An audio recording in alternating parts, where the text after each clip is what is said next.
Fala, gente bonita! Todo mundo bom, gente? Tranquilo? Um abraço aí aos preciosos do canal aí, Prof. Marlon Andrade, né? Muito obrigado pela participação de todos vocês, tá? Gente, hoje nós estamos trazendo mais um vídeo aula e falaremos hoje, nosso tema de hoje é sobre a Primeira Guerra Mundial. É isso aí, né? Passamos pela Primeira Guerra Mundial, passamos pela Segunda e estamos prestes a passar pela Terceira. Será? Não sei, vamos aguardar aí, né? Espero a Deus que não, né? Mas é isso aí.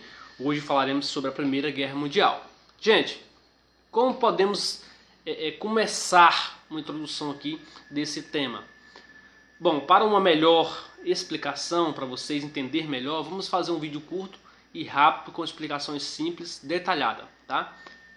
Para que vocês venham entender aí de maneira mais dinâmica, de maneira mais clara, tá? Nada muito complexo para que vocês não percam o raciocínio da meada e do fio da meada, tá bom, gente? Beleza?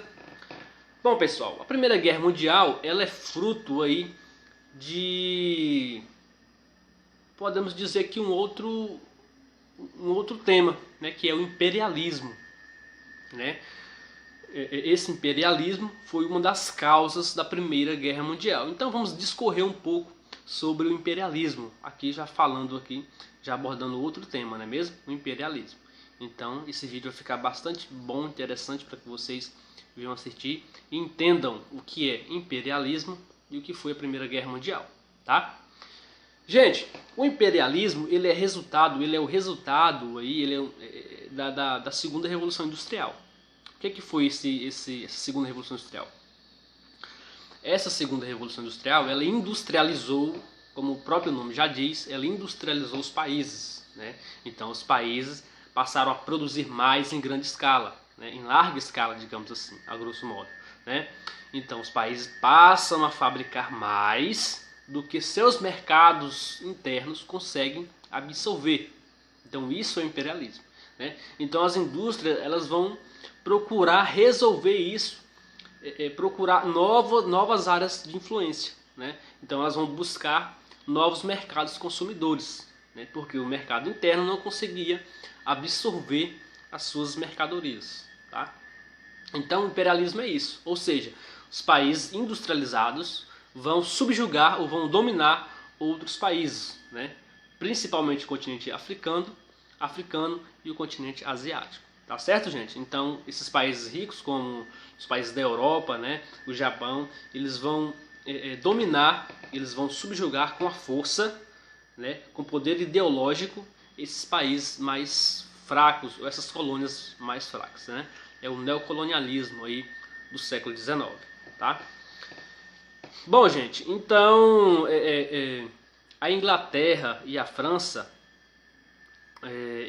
elas vão ficar, né, com praticamente toda a África ali sobre a área de influência, né? Então a Inglaterra e a França vão dominar aí quase todo o continente africano, vão ter várias colônias aí africanas, né?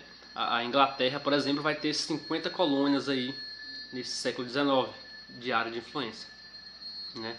Então eles vão ter um poder muito grande aí sobre esses continentes, África e Ásia. Os Estados Unidos vai ficar com qual área de influência? Nós, né? Nós aqui, os americanos. Então os Estados Unidos quase não participam aí dessa briga imperialista, desse conflito imperialista, né? Então nós somos praticamente a área de influência de um país só, os Estados Unidos, tá? Bom, pessoal,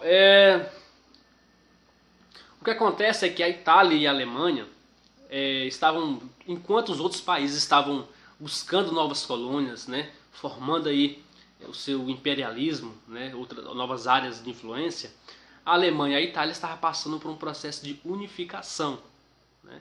Então, enquanto os países já estavam, a Inglaterra e a França já estavam pegando novas colônias e dominando, né, a Alemanha e a a Itália ainda estavam passando por um processo de unificação. Então eles não participou dessa corrida imperialista, desse clube imperialista desses outros países aí, né? Japão, Inglaterra, França, né? E Bélgica, entre outros. tá certo?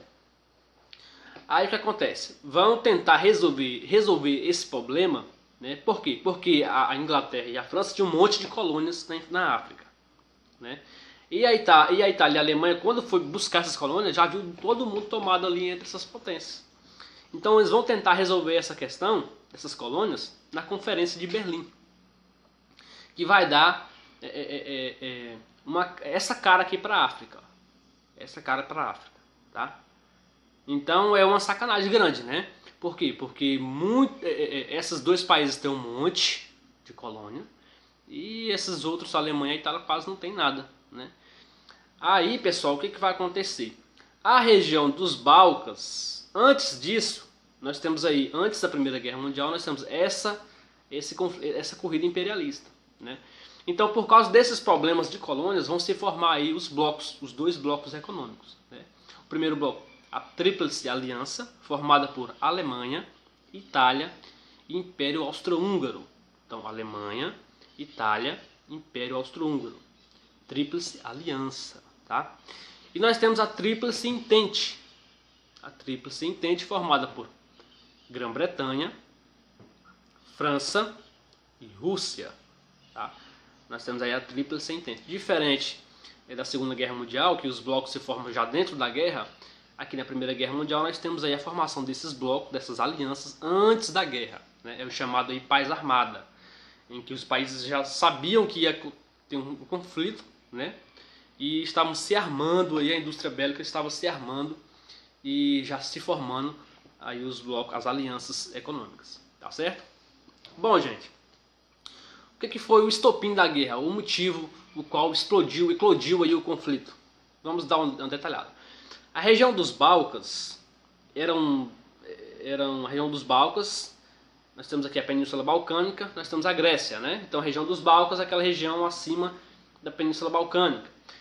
Nessa região dos Balcãs nós tínhamos a Sérvia. A Sérvia era um país ali, a Sérvia, que o Império Austro-Húngaro tinha um interesse na Sérvia, né? Tinha um interesse de conquistar e dominar aquela região. E a Rússia também tinha um interesse sobre a Sérvia. O que acontece é que o herdeiro do trono austro-húngaro, Francisco Ferdinando, ele vai fazer uma visita à Sérvia, né?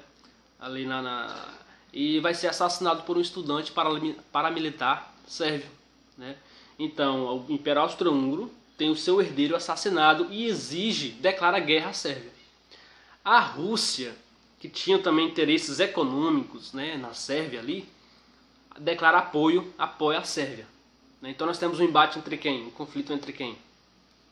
Tríplice Aliança contra a Tríplice Entente. Tríplice Aliança Imperial Austro-Húngaro, Francisco Ferdinando, contra a Tríplice Entente Russa, que apoiou os sérvios, né? Que apoiou a Sérvia. Então temos aí a Primeira Guerra Mundial, tá? Então o conflito eclode ali, né? Nós temos aí a explosão do conflito. Começa a Primeira Guerra Mundial. A Primeira Guerra Mundial, gente, ela vai de 1914 a 1918. Então nós temos aí esse período de Primeira Guerra Mundial, né? Bom, pessoal, a Primeira Guerra Mundial, ela se passa por ela vai ter dois momentos distintos. O primeiro momento, de 1914 a 1915, é chamada Guerra de Movimento. Por quê? Porque um país invade o outro, né? Um país invade o outro, toma territórios, toma as colônias e assim por diante. De 1915 a 1918, nós temos aí as guerras de trincheiras, né? Onde as guerras são de trincheiras. Agora não tem mais essa característica de um país invadir o outro, né? As guerras se passam de trincheira, cada um de um lado, e o pessoal fica aqui no meio tentando, cada um conseguir um pouco de território do outro. Então são as guerras de trincheiras, tá certo? Bom, pessoal, no início do conflito, a Tríplice Aliança tem vários êxitos aí, né? A Alemanha consegue até vencer algumas batalhas, ter algumas vitórias, mas depois nós temos aí a saída da Rússia por questões. A Rússia, que é que é uma questão à parte, que nós temos que discutir à parte, né? A Rússia, que estava passando por uma revolução interna, na Revolução Russa, ela deixa o conflito em 1917, né? E aí nós temos a entrada dos Estados Unidos da América na Primeira Guerra Mundial, né? Os Estados Unidos, com uma desculpa que navios alemães, submarinos alemães teriam afundado navios cargueiros estadunidenses, né? Então, os Estados Unidos, com essa desculpa, entram na guerra, tá? Em 1917. E aí já estava o pessoal lá, né? Os Estados Unidos, na verdade, ele entra para chutar cachorro morto, porque o pessoal já estava em guerra de trincheiras aí há quase 3 anos, né? Então, os Estados Unidos, ele já entra aí, né? Todo armado, preparado, e acabou a guerra, né? Então, os Estados Unidos entram para definir a guerra aí, a Primeira Guerra Mundial. Nós temos a vitória de quem? Nós temos a vitória da Tríplice Entente, dos aliados, né? Ao final dessa guerra, pessoal, nós temos aí o Tratado de Versalhes. O Tratado de Versalhes, cara, na verdade, não foi a Alemanha assumindo que perdeu a guerra. Foi a Tríplice Entente, né, o pessoal da Entente aí, humilhando, arrasando aí com a Alemanha, com os países da Tríplice Aliança. Por quê? Porque vão humilhar a Alemanha de todas as formas, né? Vão proibir a Alemanha de ter indústria bélica, vão proibir a Alemanha de ter exército de mais de 100 mil homens, vão fazer com que a Alemanha devolva, né, os territórios conquistados, as colônias conquistadas que elas tinham antes da guerra, e vão fazer com que a Alemanha pague todos os custos aí da guerra. Então os caras sacaneou o que pôde com a Alemanha, né? Jogou toda a culpa aí na Alemanha e fez com que a Alemanha pagasse todos os custos da guerra. Tá certo, pessoal? Então, esse Tratado de Versalhes foi Nós temos outros tratados, mas esses são os mais importantes. O Tratado de Saint-Germain também, que vai dividir o Império Austro-Húngaro em vários paizinhos aí, como Iugoslávia, Tchecoslováquias e etc. Tá, pessoal? Então, esses são os dois mais importantes. O Tratado de Versalhes, que vai humilhar a Alemanha, e o Tratado de Saint-Germain. Tá ok? 1919. Gente, na época o presidente estadunidense era o Woodrow Wilson, né, que tentou fazer com que que ele tenha uma política mais conservada, para que a Alemanha não fizesse, não jogasse tudo a culpa na Alemanha, mas os países da Entente não quiseram, né? Aí nós temos aí os 15 pontos de Wilson, né? É só vocês dar uma olhada aí, tá? Que não falar que senão o vídeo vai ficar muito grande. Mas nós temos aí os 15 pontos do presidente Woodrow Wilson, que vai ter vai fazer com que vai ter esses acordos aí, né? E vai fazer com que a Alemanha seja aí excomungada, né? Esteja aí humilhada praticamente, literalmente, né? Gente, quais são as principais tecnologias desenvolvidas na Primeira Guerra Mundial? Bom, as principais tecnologias desenvolvidas durante a Primeira Guerra Mundial são os aviões, tá? Esses aviões aqui, ó, pequenininhos, né? Não é F-16 nem nada, não é esses aviões modernos que a gente conhece hoje, né? São aqueles aviões pequenos. Nós temos também os submarinos são desenvolvidos também durante a Primeira Guerra Mundial. E nós temos aí também os tanques de guerra, tá? Além de metralhadoras mais bem projetadas, tá? Então, as principais tecnologias, os tanques de guerras, tá? Submarinos e aviões, tá, pessoal? Gente, esse foi nossa aula de Primeira Guerra Mundial. Espero que vocês tenham pegado aí, né? E pesquise mais, vai mais a fundo, porque esse vídeo aqui é só uma explicação pequena para vocês entenderem como surgiu o conflito e como o conflito estourou, tá? Muito obrigado a todos por, desde já assistir esse vídeo. Espero que tenha ajudado vocês aí em suas dúvidas. E é isso aí. Tchau, tchau. Fiquem com Deus.